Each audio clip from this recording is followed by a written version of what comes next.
Experience Bosworth, the axe-wielding heroine of 1779. The crack of a rifle pierces the morning mist. A 50-year-old man stands alone against a battle-hardened warriors, his empty gun still warm in his calloused hands. Behind him his children flee across the open field before him. A dead warrior lies sprawled beside a sapling, while another advances with a razor-sharp tomahawk, raised high, its edge glinting in the morning sun. Before we dive into today's gripping tales of courage and survival from the Pennsylvania frontier, make sure to subscribe to Native Legends and History Stories. Hit that notification bell to never miss. Our weekly episodes bring you the raw, unfiltered stories that shaped America's earliest days. As the American Revolution rages in 1779, the settlers of western Pennsylvania's Westmoreland County wage their own desperate battles for survival. On the sprawling wilderness, where dense forests meet the winding Monongahela River, 50-year-old David Morgan has carved out a life amidst constant danger. A kinsman of the renowned Colonel Morgan of the Rifle Battalion, David's weathered hands and sharp eyes speak of decades spent defending his family against frontier raids. With attacks intensifying, Morgan moves his family to a fortified settlement 20 miles north of the province line. Thick wooden walls rise from the eastern bank of the Monongahela, offering shelter to dozens of frontier families. But even here, survival demands risk. Fields must be tended, crops harvested, livestock fed. This spring morning, Morgan watches his younger children disappear down the worn trail toward their plantation, 1 mile from the fort's protective walls. Their hoes and shovels bounce against their shoulders as they walk, morning dew soaking their leather boots. The distance seems small, but in these dangerous times, every step beyond the walls could lead to death. Morgan's restless fingers check his rifle's priming as he follows his children. The weapon's familiar weight settles against his shoulder as he scans the tree line. He reaches the field where his children now work the soil, their backs bent to the morning's labor. The thud of their tools and shuffle of feet in fresh earth fill the air. Settling onto a rough-hewn fence post, Morgan divides his attention between his working children and the dark forest beyond. His eyes catch every movement: a deer's white tail, a rabbit's sudden dash, the wind stirring branches. Then he sees them. 2 warriors materializing from the shadows, bodies painted for war, moccasins silent on the forest floor. Their muscled arms grip weapons as they glide between trees, heading straight for his unsuspecting children. Morgan's warning cry splits the air like a thunderclap. His children drop their tools mid-swing, spinning toward the sound. They've drilled for this moment countless times. Run, don't look back. Head for the fort. Their feet pound the freshly tilled earth as they flee. The warriors change course instantly, their painted faces turning toward Morgan. At 60 winters, Morgan knows his legs can't outrun their swift feet. His only chance lies in the rifle, gripped in his calloused hands. In a move born of desperate cunning, he charges forward for purchase toward his attackers. His boots dig into soft earth as he covers the distance in powerful strides, then throws himself behind a massive oak tree. His unexpected advance forces the warriors to scramble for cover. They dive behind saplings, barely thick enough to shield their bodies. Morgan's rifle steadies against rough bark. Years of hunting have taught him to shoot fast and true. The rifle's report drowns all other sound. His first attacker crumples, chest exploding in a spray of red, dead before his knees hit dirt. But now, death approaches in the form of the second warrior, younger and faster, weapon primed and ready. Morgan's rifle hangs useless, empty of powder and shot. The warrior's bullet screams past, close enough to stir Morgan's gray hair. With no time to reload, Morgan swings his rifle like a club, its wooden stock now his only defense. They circle each other in the small clearing, boots and moccasins crushing spring flowers. The warrior's face shows no emotion, but his dark eyes never leave Morgan's weapon. Decades of frontier life have hardened Morgan's muscles. But will that be enough against the warrior's youth and speed? The next heartbeat could bring either victory or death. The warrior's tomahawk flashes through morning air as Morgan swings his clubbed rifle. Steel meets wood with a thunderous crack that echoes across the clearing. Splinters explode outward like deadly shrapnel as the rifle's lock shatters into useless fragments. Morgan's left hand explodes in searing pain, his little finger completely severed, spinning away into the undergrowth, the next one hanging by a mere thread of skin and sinew. The warm trickle of blood runs down his wrist, but survival leaves no time for pain. The warrior launches forward, using the momentum of his tomahawk throw. His muscled shoulder drives into Morgan's chest with the force of a battering ram. Both men crash to the ground, the impact driving air from their lungs in explosive grunts. Pine needles and dead leaves scatter from beneath them as they hit the forest floor with bone-jarring force. Morgan's decades of frontier experience take over. He tucks his chin, rolls with the impact, and manages to come out on top. His knees pin the warrior's arms as his greater weight bears down. Victory seems within reach as he raises his fist for a crushing blow. But the warrior is far from finished. Years of combat training fuel his counterattack. His hips buck with explosive power. His legs scissor upward, catching Morgan in the small of his back.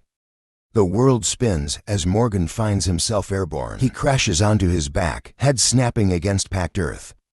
Stars explode behind his eyes before he can recover. The warrior's weight slams onto his chest. Strong thighs clamp around his ribs, squeezing precious air from his lungs. The warrior's hands snake toward the knife at his waist, fingers eager for the killing blade. The triumphant war cry pierces the forest like a physical force. Birds explode from nearby branches in terrified flight. The sound promises death, promises another scalp to hang from the warrior's belt. But fate has other plans. The warrior's questing fingers tangle in unexpected fabric, a woman's apron, stolen from a nearby homestead and hastily knotted above his weapon. The simple cloth becomes an unlikely savior, buying precious seconds as the warrior fights to free his blade. Morgan sees his chance. Desperation lends strength to exhausted muscles. His right hand shoots out, fingers closing like an iron trap around the warrior's knife hand. In the same instant, his head snaps upward. Teeth clamp down on the warrior's finger with savage force. The metallic taste of blood floods his mouth as he grinds down harder, feeling bones splinter and crack between his jaws. The warrior's scream of triumph transforms into a howl of agony that echoes through the trees. The battle becomes a grotesque dance. Morgan maintains his bite grip, teeth sunk to the gums in mangled flesh. His free hand grapples with the warrior's other arm, trying to control the knife hand. The warrior thrashes like a wounded animal, trying to pull away, but Morgan's bite holds firm. Blood streams down both men's faces, Morgan's from his earlier wounds, the warrior's from his crushed and mangled finger. Through it all, Morgan watches with predator's focus as the warrior's free hand finally reaches his knife. The awkward angle forces a compromised grip near the blade. Morgan's hand shoots out, fingers wrapping around the handle's base, just as the warrior yanks the weapon from its sheath. The blade slices deep across the warrior's palm as it comes free, opening his hand to the bone. Fresh blood sprays across both men's chests. They struggle to their feet, still locked in their deadly embrace. The forest floor is churned to mud beneath them, stained red with mingled blood. Every time the warrior tries to pull away, Morgan bears down harder with his teeth, maintaining his grip on the mangled finger. The warrior's strength begins to fade as blood loss takes its toll. Morgan sees his chance. With practiced skill, he maneuvers the captured knife toward his opponent's side. The first thrust strikes rib bone, barely penetrating flesh. The impact jars Morgan's wounded hand, sending fresh waves of agony up his arm. He adjusts his aim lower, seeking the soft flesh beneath the ribs where vital organs lie vulnerable. The second strike slides home with sickening ease. Morgan feels resistance give way as the blade plunges deep into the warrior's gut. He twists the knife upward, tearing a massive wound through soft tissue. Hot blood gushes over his hand as he rips the blade free, bringing bits of organ with it. The warrior's eyes go wide with shock and understanding. Death has found him on this spring morning. Morgan finally releases his teeth grip and stumbles backward. The taste of the warrior's blood fills his mouth as he spits out shreds of mangled flesh. His own blood paints a crimson trail across 100 yards of open ground as he runs toward the fort's safety. Behind him, the mortally wounded warrior crawls, like a broken animal, into the shelter of a fallen tree, leaving a wide swath of gore in his wake. Hours later, when a search party from the fort arrives, they find a scene of carnage. The first warrior lies where Morgan's bullet found him, eyes still open in eternal surprise. The second warrior, now cold in death, rests against the fallen tree. His final moments are written in the evidence. Around him, the knife extracted from his gut, spilled corn from his pierced stomach pouch, scattered like golden tears, the stolen apron, pressed in futile desperation against his fatal wound. The dying warrior's last words to the search party carry a bitter irony. How do, brother? How do, brother? But on the blood-soaked Pennsylvania frontier, there's no brotherhood between settlers and raiders. The warriors' bodies are stripped, scalped, and skinned with methodical efficiency. Their hides destined to become drumheads in a final transformation from enemies to trophies of war. 20 days later, another letter would reach Philadelphia, carrying news of an even more remarkable encounter. Just southwest of Morgan's battle site, near the winding waters of Dunkard Creek, a woman named Experience Bozarth was about to carve her own bloody chapter in frontier history. Experience Bozarth's cabin perches beside Dunkard Creek's twisting waters in southwestern Pennsylvania. Her homestead, usually home to just her own family, now shelters to additional frontier households who have sought protection in their shared defensive position. The March morning dawns cold as children's voices ring out from the yard. Their games, a momentary escape from the constant threat of attack. Their play ends in terror as they burst through the cabin door, faces frozen in fear. Indians. The warning hangs in the air for one heartbeat. Before violence erupts, a man steps toward the entrance. Gunfire shatters the morning quiet. The musket ball punches through his torso, throwing him backward across the cabin floor. Crimson stains spread across roughwood as he crashes down. A painted warrior surges through the entrance, weapon poised to strike. The cabin's remaining man hurls himself forward, colliding with the intruder in a desperate grapple. Their impact sends them sprawling across a nearby bed, the frame groaning beneath their struggle. The settler manages to gain the upper position, straddling his opponent, a knife. The cry rings out, "Get me a knife." Experience Bozarth spots a quicker answer. Sunlight glints off the axe's blade where it rests within reach. Her hand finds the worn handle. Years of frontier labor have prepared her for this moment. The weapon rises smoothly, her arms strengthened by countless days of wilderness work. The axe descends with lethal accuracy. Steel meets skull with a sickening crunch. The warrior's head splits apart, painting bed linens with blood and brain matter. His body goes instantly slack, lifeless eyes fixed on nothing but survival. Allows no pause to consider the killing. Another warrior fills the doorway, his rifle already at his shoulder. Smoke and thunder fill the confined space. The man on the bed convulses as lead tears through his heart.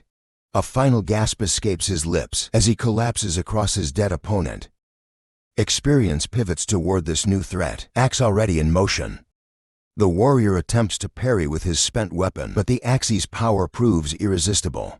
The blade carves deep into his abdomen, shearing through clothing, skin, and muscle alike. She yanks the weapon free and strikes repeatedly. Each blow opens his body further until internal organs spill forth in bloody coils. His tortured cry, "Murder!" Murder summons more warriors to the scene. Experience holds her position in the doorway, gore dripping from her raised axe. The next warrior through the entrance meets swift destruction. Her axe splits his skull with devastating force, dropping him across the threshold.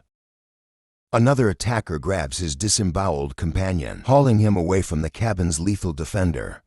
Experience recognizes her opportunity. With assistance from the first shooting victim, who has partially recovered, she forces the heavy door closed. The bar drops into place with a resounding thud as bodies slam against the outer walls. In just 3 blood-soaked minutes, Experience Bozarth has transformed from frontier housewife to accomplished warrior.